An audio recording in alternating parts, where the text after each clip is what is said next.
Warahmatullahi wabarakatuh. Alhamdulillahirrabbilalamin. Wassalatu wassalamu ala asrofi anbiya'i wal mursalim wa ala alihi washabihi ajmain, amma ba'du. Pertama, yang paling utama, mari kita panjatkan puji syukur kehadiran Allah Subhanahu wa taala yang telah memberikan nikmat dan kesempatannya sehingga saya dan teman-teman saya bisa berkumpul di tempat yang penuh berkah ini. Salawat salam kita berikan kepada Nabi besar Muhammad Sallallahu Alaihi Wasallam yang telah membawa kita dari zaman jahiliyah menuju zaman yang penuh ilmu ini. Yang saya hormati Ibu dosen Bu Sri Widodowati. Baiklah, dalam pembahasan materi tausiah hubungan manusia dengan Allah Subhanahu wa taala, kali ini izinkan saya bersama rekan-rekan untuk membicarakan isi dari tausiah ini. Pembahasan yang pertama yaitu tafsiran ayat-ayat akidah mengenai hubungan manusia dan Allah Subhanahu wa taala. Sifat hubungan antara manusia dengan Allah Subhanahu wa taala dalam ajaran Islam bersifat timbal balik, yaitu bahwa manusia melakukan hubungan dengan Tuhan dan Tuhan juga melakukan hubungan dengan manusia. Tujuan hubungan manusia dengan Allah adalah dalam rangka pengabdian atau ibadah. Dengan kata lain, tugas manusia di dunia ini adalah beribadah sebagaimana firman Allah Subhanahu wa taala dalam surat Al-Quran Al-Jariyat ayat 56. Bismillahirrahmanirrahim. Wa ma khalaqtul jinna wal insa illa liya'budun. Yang artinya, dan tidak aku ciptakan jin dan manusia melainkan supaya mereka menyembah kepadaku. Secara garis besar, ibadah kepada Allah itu ada dua macam, yaitu ibadah yang bentuk dan tata caranya telah ditentukan oleh Allah Subhanahu wa taala, dan ibadah dan bentuk tata caranya yang tidak ditentukan oleh Allah Subhanahu wa taala. Ibadah jenis pertama adalah mahdoh, yaitu ibadah dalam arti ritual khusus dan tidak bisa diubah-ubah sejak dulu hingga sekarang. Misalnya sholat, puasa, dan haji. Cara melakukan ruku dan sujud dan lafal-lafal apa saja yang harus dibaca dalam melakukan sholat telah ditentukan oleh Allah Subhanahu wa taala. Demikian pula cara melakukan tahwab dan sa'i dalam haji beserta lafal bacaan telah ditentukan oleh Allah Subhanahu wa taala. Inti ibadah jenis ini sebenarnya adalah permohonan ampun dan mohon pertolongan dari Allah Subhanahu wa taala. Jenis ibadah yang kedua disebut ibadah ghairu mahdoh atau ibadah dalam pengetahuan umum, yaitu segala bentuk perbuatan yang ditunjukkan Allah kemaslahatan dan kesuksesan dan keuntungan. Seperti dalam Al-Quran surat Al-Ankabut ayat 45. Bismillahirrahmanirrahim. Inna salata tanha anil fahsya'i wal munkar. Yang artinya, sesungguhnya salat itu pencegah perbuatan fahsya dan mungkar. Melalui ayat tersebut dapat diketahui bahwa ruh salat adalah inna salati wa nusuki. Salatku ibadahku. Penyebutan salat dan nusuk dalam ayat tersebut bertujuan untuk membedakan bahwa salat itu adalah ibadah mahdoh. Bertujuan untuk membedakan ibadah ghairu mahdoh. Para mufasir mengatakan kata nusuk tersebut diterjemahkan dengan insihatul al-hayat, artinya segala aktivitas hidup kita. Demikianlah aturan yang dituangkan dalam kitab suci Al-Quran dan yang dituangkan dalam hukum alam. Keduanya harus dipatuhi agar orang dapat hidup selamat dan sejahtera, baik di dunia maupun di akhirat. Begitulah prinsip dasar ajaran Islam mengenai hubungan manusia dengan Tuhannya.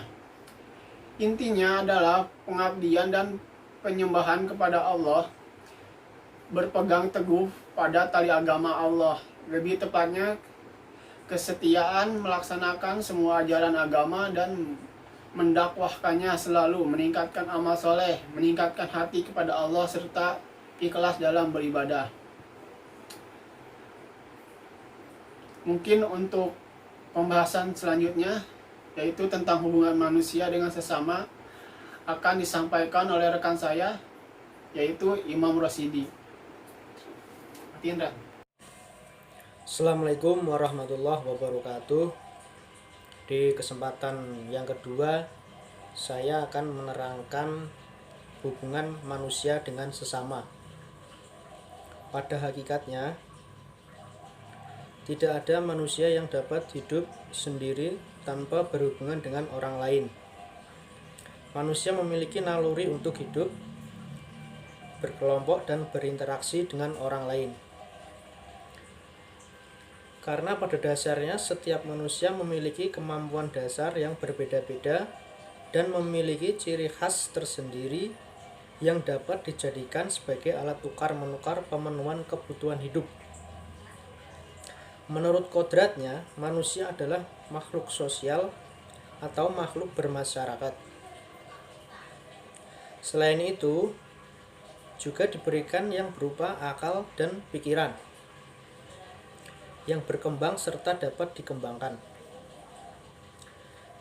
Dalam hubungannya dengan manusia sebagai makhluk sosial, manusia selalu hidup bersama dengan manusia lainnya. Dorongan masyarakat yang dibina sejak lahir akan selalu menampakkan dirinya dalam berbagai bentuk. Karena itu, dengan sendirinya, manusia akan selalu bermasyarakat dalam kehidupannya. Manusia dikatakan sebagai makhluk sosial juga karena pada diri manusia ada dorongan dan kebutuhan untuk berhubungan interaksi dengan orang lain. Manusia juga tidak akan bisa hidup sebagai manusia kalau tidak hidup di tengah-tengah manusia. Tanpa bantuan manusia lainnya, manusia tidak mungkin bisa berjalan dengan tegak. Dengan bantuan orang lain, manusia bisa menggunakan tangan, bisa berkomunikasi, berbicara, bisa mengembangkan seluruh potensi kemanusiaannya. Selain itu, manusia diciptakan dari berbagai karakteristik bersuku-suku, berbangsa-bangsa, agar saling mengenal dengan satu sama lain. Seperti yang diterangkan di dalam Al-Quran, surat Al-Hujurat ayat 13 yang bunyinya A'udzu billahi minasy syaithanir rajim. Bismillahirrahmanirrahim. Ya ayyuhan nasu inna khalaqnakum min dzakarin wa unsa wa ja'alnakum syu'uban wa qabaila lita'arafu. Inna akramakum indallahi atqakum. Innallaha alimun khabir. Shadaqallahul adzim. Yang artinya, hai manusia, sesungguhnya kami menciptakan kamu dari seorang laki-laki dan seorang perempuan, dan menjadikan kamu berbangsa-bangsa dan bersuku-suku, supaya kamu saling mengenal. Sesungguhnya orang yang paling mulia di antara kamu di sisi Allah ialah orang yang paling takwa di antara kamu. Sesungguhnya Allah Maha Mengetahui lagi Maha Mengenal.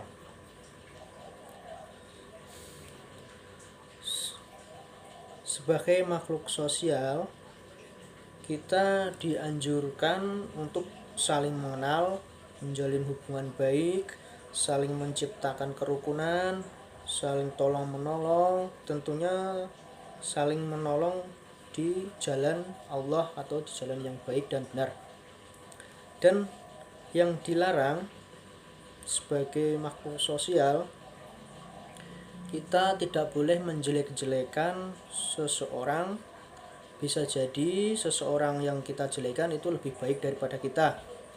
Berikutnya, jangan mengejek dengan panggilan yang jelek, itu tidak dianjurkan.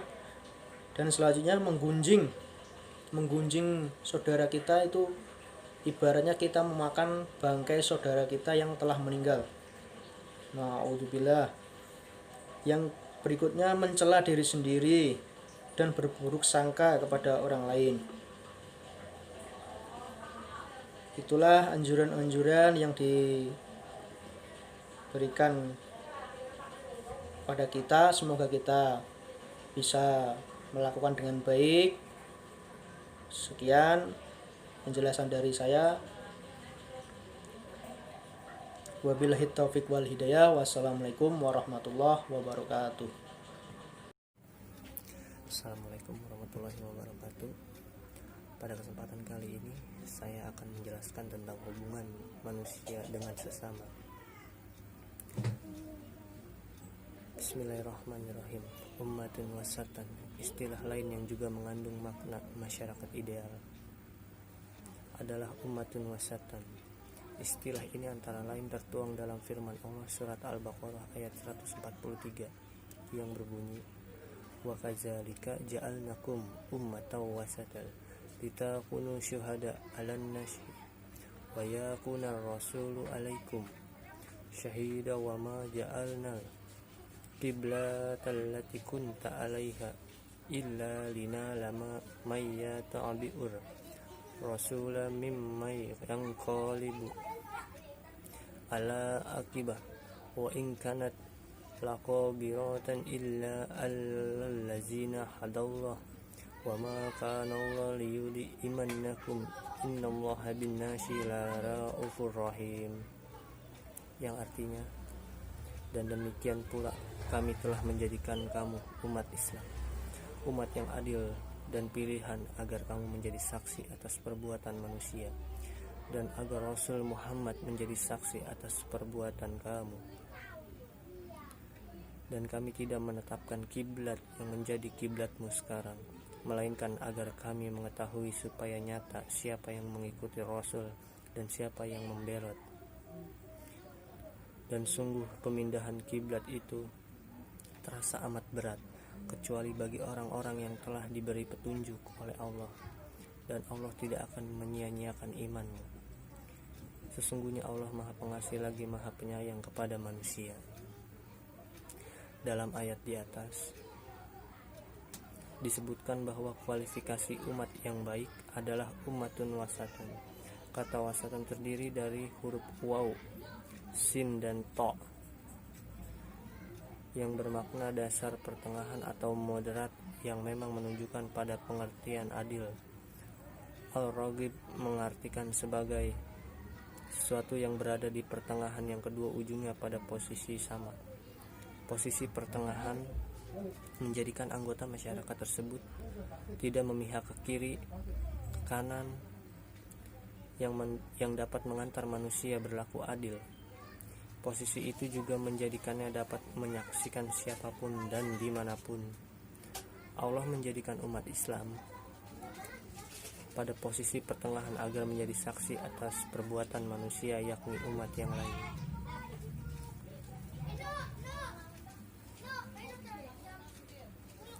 Yang selanjutnya, ummatun muqtasyidah. Ungkapan ummatun muqtasyidah terulang hanya sekali dalam Al-Quran, yaitu dalam surat Al-Ma'idah ayat 66 yang berbunyi, walau annahum aqamut taurat wal injila wa ma unzila ilaihim min rabbihim la aqula min fawqihim wa min tahti arjulihim minhum ummatun muqtasadiyah wa katsirum minhum sa'a ma ya'malun, yang artinya, dan sekiranya mereka sungguh-sungguh menjalankan hukum Taurat dan Injil dan Al-Quran yang diturunkan kepada mereka dari Tuhannya, niscaya mereka akan mendapat makanan dari atas dan dari bawah kaki. mereka. Di antara mereka ada golongan yang pertengahan, dan alangkah buruknya apa yang dikerjakan oleh kebanyakan mereka. Makna kelompok pertengahan ummatun muqtasidah dalam ayat di atas adalah segolong kelompok yang berlaku pertengahan dalam melakukan agamanya, tidak berlebihan juga tidak melalaikan. Selanjutnya khairu ummah. Istilah khairu ummah berarti umat terbaik atau umat unggul atau masyarakat ideal hanya sekali saja disebutkan di antara 64 kata ummah dalam Al-Quran, yakni dalam surah Al-Imran ayat 110 yang berbunyi, kuntum khaira ummatin ukhrijat lin-nasi ta'murun bil ma'rufi wa tanhauna 'anil munkar wa tu'minun billah walau amana ahlul kitab laqana khairan lahum minhumul mu'minuna wa aksarruhumul fasiqun, yang artinya kamu adalah umat yang terbaik yang dilahirkan untuk manusia, menyuruh kepada yang ma'ruf dan mencegah dari yang mungkar, dan beriman kepada Allah. Sekiranya ahli kitab beriman, tentulah itu lebih